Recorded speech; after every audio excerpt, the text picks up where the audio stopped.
In 2022, I became obsessed with how Andrew Tate speaks, peak prime Andrew Tate. Just so happens that a couple of years later, I ended up winning Speaker of the Year right here at Toastmasters. Now, I can tell you from experience, from going from being bullied, socially anxious, diagnosed with it, matter of fact, going to multiple therapists, the way you speak will directly influence how people perceive you in terms of status. Now, the good news is that anyone can actually master the few most important principles to be perceived as high status. Now, the reason that matters is because in human society, people who are high status are the people who end up having the highest quality of life. Statistically, they end up living longer, by the way, if you didn't know. They end up having higher quality partners, obviously, they make up more money. Then all of that comes down to the way you speak. So this is why today I want to teach you the 5 most important principles I figured out on my journey of going from the worst socially cooked human you can possibly think of, I promise, to now getting paid to speak on stages, building a community of hundreds of guys, getting them to speak better, be more confident, closing hundreds of deals, being with the most amazing life partner I could possibly find. I didn't think that was possible. This is what made it happen. So principle number 1, body language. Oh, what a surprise, Danny. Well, there's a reason why it's cliche. It's because it's true. Matter of fact, it's the first chapter of the 12 Rules for Life by Jordan Peterson. He made his whole book start with the idea of putting your shoulders back and having a good posture. Why? Because human beings evolved through tens of thousands of years to scan unconsciously for your tribe mate's body language. Why? It's because if there was a danger, if something was going on, you wanted to figure it out as fast as possible within your tribe. If someone was being dangerous, if you couldn't trust someone, if someone needed to be kicked out of the tribe, look at it this way. When you are more detached, when you give less fucks about what's going on, it will show in your body language. When people say, oh, but I feel your energy, on a certain level, that's true. But if you don't want to believe in that, think about it this way. People feel your energy by reading your body language. This is why it's so important. But what is body language created out of? It's never about the superficial symptoms. See, most people out there will tell you, oh, make sure to have a good posture. Smile. Look at your crowd by looking at them in the eyes. And all of that is good, but I call it a plaster solution. Why? It's because it doesn't solve the root cause of the problem. What is the root cause of the problem? Your body language will reflect your inner state. Your body language will reflect your inner state. That is why the second point is much more important. Let me tell you, being relaxed. So you look at Andrew Tate. Look at Andrew Tate when he starts his interviews. That man is laid back. He's smiling a little bit. You can feel it in him that that man is unshakable. That man is relaxed. He's comfortable in who he is. This is what charisma is. People ask me at my workshops all the time, Danny, what is charisma? And I say, hey, how do you feel right now inside of you as you're asking this question? Oh, and the person's nervous a little bit. Versus, how am I being here in front of you right now? What do you read in me? Am I comfortable with you guys? Yeah, this is why I have the frame. This is what creates charisma. The person who's most relaxed is the person who has the frame. That's why in a debate, if you get emotional, oh, the first person who gets emotional, fucked. Person who gives the least amount of fucks, relax into the present moment, no worries. This automatically signals higher status. Higher strength means higher status. But higher strength is perceived through how little worried you are. How little worried you are is perceived through how relaxed you are. Now, you guys will be surprised to know there's not a single script that I'm using right now. The only thing that was scripted is the first 2 sentences of the video. That's it. Because I'm playing the YouTube game, the hook needed to be scripted. My team might be a little bit mad at me because sometimes they give me the script for the first 2 lines for the hook. They're YouTube experts. And I don't even respect it. Why? Because I developed the skill of improv. Think about it this way. Do you think when Andrew Tate shows up at a podcast, it's a 2-hour podcast, do you think he scripted everything he was going to talk about? The stories, the examples he was going to give, the debates he was gonna have. Do you think it's scripted? Absolutely the fuck not. And yet he delivers on the spot, as if it is. No one wants to see someone performing based on a script. If you go on a sales call, a lot of you guys here are closers.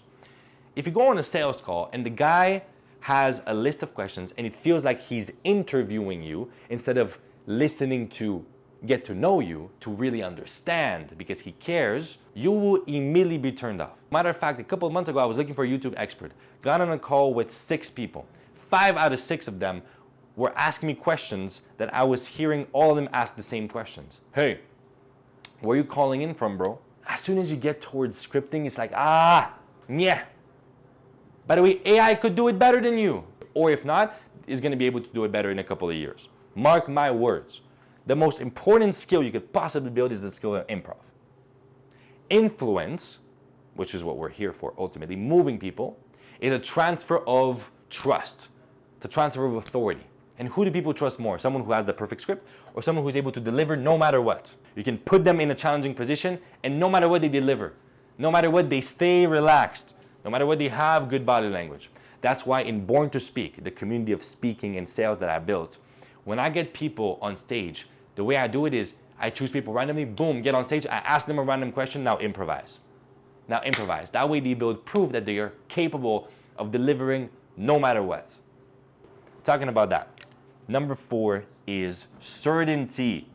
When Tate speaks, it basically bypasses that filter in our brains that we have of being like, maybe I should double check what he's talking about. Maybe I should be rational about it. You're like, oh my Lord, he speaks with so much certainty, it must be true. If you don't do it consciously, you'll do it unconsciously. That's called the authority bias. The authority bias comes from certainty. That's why right now, you guys are still listening to that video. It's because the way I speak, there's so much certainty, you're like, oh shit, that guy must know what he's talking about. Yes, I gave you the proof at the beginning, but you don't even need to see the proof. You know I'm a good speaker because I do it. And you see it, I do it with certainty. But what is certainty created from? Let me drop some sauce for you guys real quick right here. Oh, this is some good shit. This is peak shit. I promise you guys will never, ever see someone talking about speaking using that. State. What is certainty? Certainty is a state. How can you make sure you can show up at any moment, improvise, without having a script, without knowing all the little tricks and tactics? It's by managing your state. How do you manage your state? Number 1 is physiology. We already talked about it. If I was talking to you guys like this, yeah, today we're gonna talk about, speaking, and hopefully it's gonna help you guys. It's like, somebody get that guy out of here. Come on, bye-bye. Same person, but what's the difference? Now, my posture completely different, but the way I use my voice as well, the way I use my facial expressions. All of it has so much power, there's more certainty in it. But even more important than this is focus. How many of you guys were focused on the feeling of your butt touching your chair right now as you're listening to this? Or the feeling of gravity pulling your body down? I'm thinking about my feet touching the ground. How many of you guys were focused on that sensation before I put your attention on it? Anyone? And yet the sensation was there all along, you just didn't pay attention to it. That's why focus is a choice. People get into the habit of focusing on all of the reasons why they're not good enough yet. All of the failures in their past.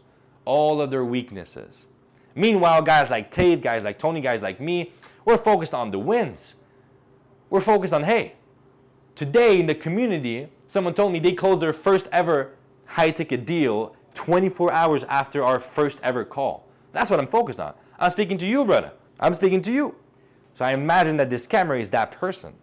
Now I'm like, ooh, we're fucking changing lives here. The next step is language. People talk about identity. Oh, identity is the most important thing in the world. Well, what is identity? Identity is the word you choose to put on who you are. It's the story you choose to believe in. That's what identity is. It's the language. It's like, are you a victim or are you a hero?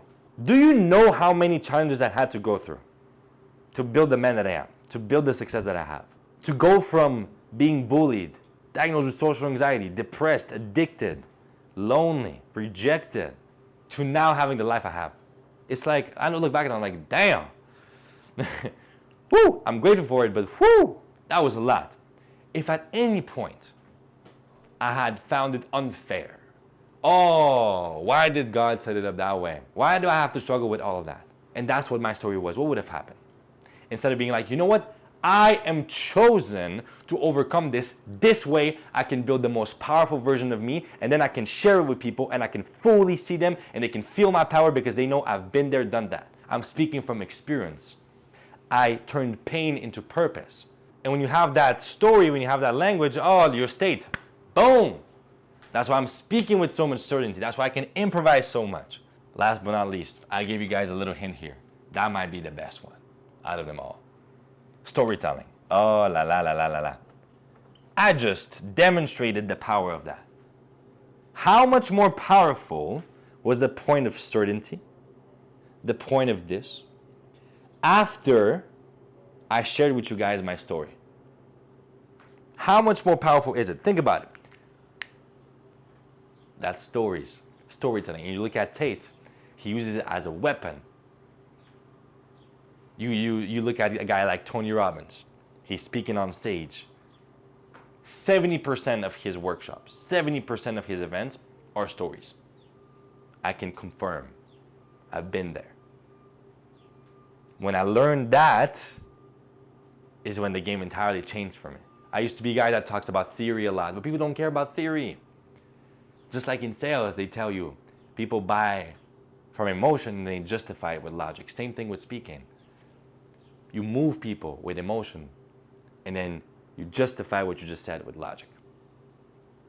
If you guys fuck with what I'm talking about here, if you guys want to experience it for yourself, if you want to get on stage, get challenged, get my personal feedback, then you know where to find me. Born to Speak is the place. The link is in the description. Other than that, I'll see you guys here very soon. I'm posting more consistently now. This is where you'll find all the information you could possibly want and need on your journey. The links in the description are where we take action. It's where we implement the information. I don't sell or gatekeep any information. I give you guys everything here on this channel. Awesome. I'll see you guys soon. Mwah!